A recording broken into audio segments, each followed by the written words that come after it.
Καλημέρα σας. Με ακούτε? Συγγνώμη που θα μιλάω στην Εγγλέζικη, γιατί έχω ξεχάσει όλο τον ελληνικά μου. So good morning. Thank you for listening. To say, when we were invited to do this project, we were delighted that Lambda invited us. I think for a number of reasons. This is not only an extraordinary site for Athens, it's an extraordinary site in Europe, but also globally. And I think for us, the fact that Lambda had invited us, we felt that there was a real opportunity that there would be a solution, a vision that would be truly Greek, and that it would also provide a true legacy. Just a little bit about us, in case you don't know who we are and what we do, Foster and Partners. We're a global practice. We happen to be based in London, but our work is 90% overseas.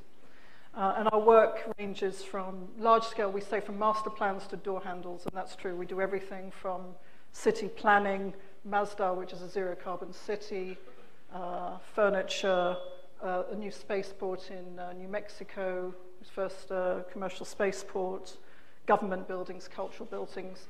And that helps us when it comes to master planning, because when we have an understanding of all of the things that make up places and a city, it makes it much easier for us to understand what's going to bring life to a place.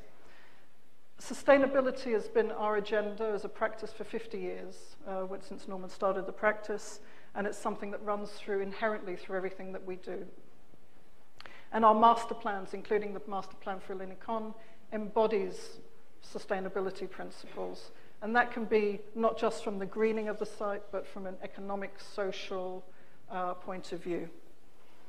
Coming on to Ellinikon, I think the first thing we would say is we think we understand what makes Athens a truly great city. It's not necessarily its architecture, it's the fact that it's a cosmopolitan city. It's very, very unique in terms of Europe, in terms of what it brings. It's a mix of cultures, it's cosmopolitan, the cafes, the life, but also this very, very strong connection to the sea. And all of that is something that we want to maintain at Ellinikon, which, when you look at this vision of Athens, it looks like a missing piece of a jigsaw. It's something that's missing from the city. The sites and the dimension, it's phenomenal. We've got 3.5 kilometers of waterfront there, 6 million square meters. It's an extraordinary site, and right in the heart of these suburbs. When we start the design process for us and the whole team, it's been about really understanding what's there. And there was a lot of information to work through. We understand what the climate, the sun orientation, the assets that sit on the site. That was all very important for us to understand. And it's a great site in that we had public transport. So we have the 2 metro stations, we have the tram, we have a road infrastructure.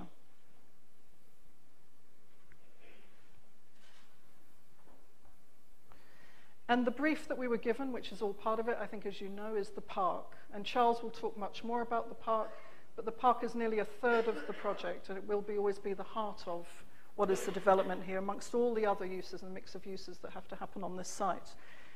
The legacy, the existing buildings, we've analysed very well. So again, from a sustainability point of view, the idea is to retain and keep and reuse as many of the existing buildings as possible. And for us, again, how the design starts to evolve. I'll take you a little bit through that process so you understand it. It's not just through analysis, but it's also through sketching and visioning. And this is the master plan as it sits, which is essentially, the park is at the heart of it, and we've created 7 communities that feed onto the park. And the park reaches out. It reaches out its arms across to all the adjoining communities as well. And the big, big idea was all about connectivity. So we'll take you through all of the pieces. Interestingly, the site falls. Everyone thinks it's very flat because it was an airport, but actually it's nearly 60 meters from the north, from Vouliagmenis down to Poseidonos. And we took advantage of that to create almost like a gallery effect. We wanted to make sure that whatever happened on the site, you always got that connection and the views across the park and the views across to the sea. The road infrastructure. So we have the existing road infrastructure and tram. The idea is that the tram will extend and connect through to the metro in the north, so we can get connectivity through tram and metro, through north and south. Roads that are now extended through the site, so again we get the connectivity, but without destroying the park. That was very, very critical to make sure that there was continuity of the park as it reaches through east and west and north and south, and connecting Agiropoli right down to Ayos Kosmas, the church that sits on the point here. So there's a very strong pedestrian access through here that we've maintained, as well as the road connections as well. And each of the communities that we've created evolves very naturally about where it is and what it is. So if you start in the north, where we have the metro, the 2 metro stations, it was the logical place to have the intensity of a commercial center, the shopping center, the business community, all wrapped around that. And when you get down to the waterfront, of course, it's the obvious place to enhance the marina and bring some new life and leisure activities down onto the waterfront. Culture's focused around the existing airport building, a classic piece of modern architecture that's looked to be reused and enhanced in the future. And then the sports and recreation facilities. So there's those gifts are there, so to reuse them was an obvious idea to do. And then around that, the residential communities are wrapped around so they get the benefit of the park and, where possible, the benefit of the sea. But different personalities for each one of them. And in each one of these communities, these residential communities, they also have to have a heart. So they have their own commercial center, their own public and open space, plateas and what have you. And again, this idea of maximizing that connection to nature.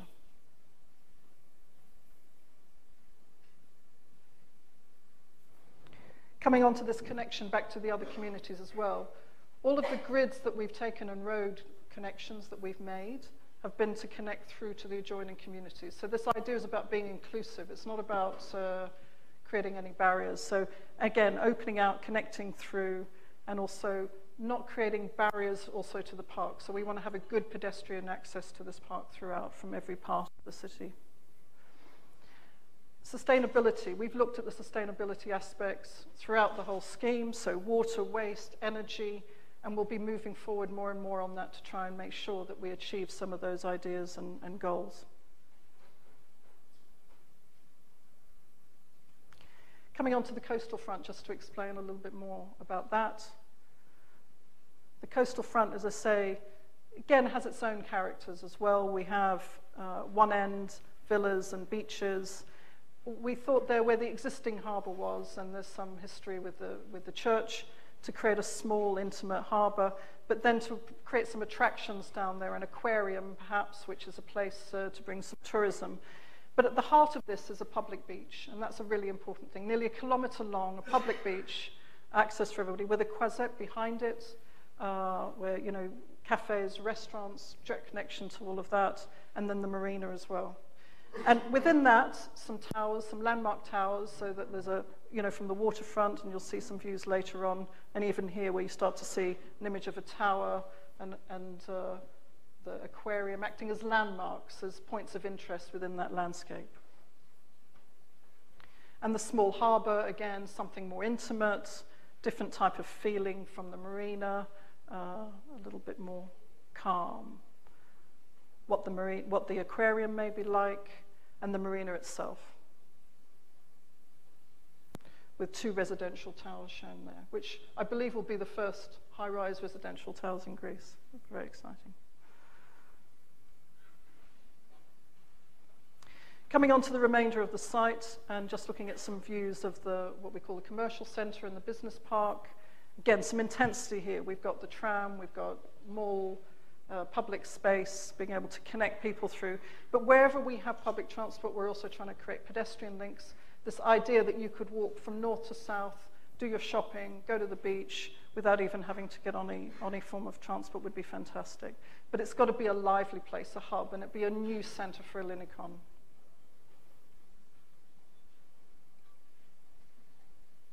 And finally, the park. Now, Charles will talk about this much more, but just to say, this park is enormous, and I think as he will say, and you compare it to New York, you compare it to London, this is a significant park. And in fact, it could be made up of many small parks. And what we've done is create a number of different characters within that. including focuses around whether it's exhibition or urban agriculture, city farms. Each one of them has an own personality, but again, I'll leave that to Charles, who talks about it in great detail. Everything can happen in this park. This can be a place for sports, it can be a place for families, it's a place for culture, exhibitions, concerts. It's all there and it's all possible. Finally, that view that I'm saying about this connection north-south, this pedestrian pathway coming through, giving you those views, the towers and the aquarium acting as visual points of reference so you know where your destination is, but that could take you right down through to the waterfront. Again, retention, heritage, keeping the airport, using that as part of an exhibition space and exhibition place, adding another personality and another character. Fun, the water park, we've got the fantastic legacy of the water facility there, so the idea was to reuse that and enhance that and turn that into an attraction for families and children. And sports, football, everybody loves football, even the English a little bit, yes, it's all inherently within the scheme. And when it comes to living, all the apartments have this direct connection. The idea is that they should have a direct connection to the landscape, and that's sort of redefining a new way of living. And finally, the overview, just to capture all of the pieces and how they all come together. I hope that gives you a little bit of an understanding of the scheme. And I thank you, and I'll pass on now to Charles.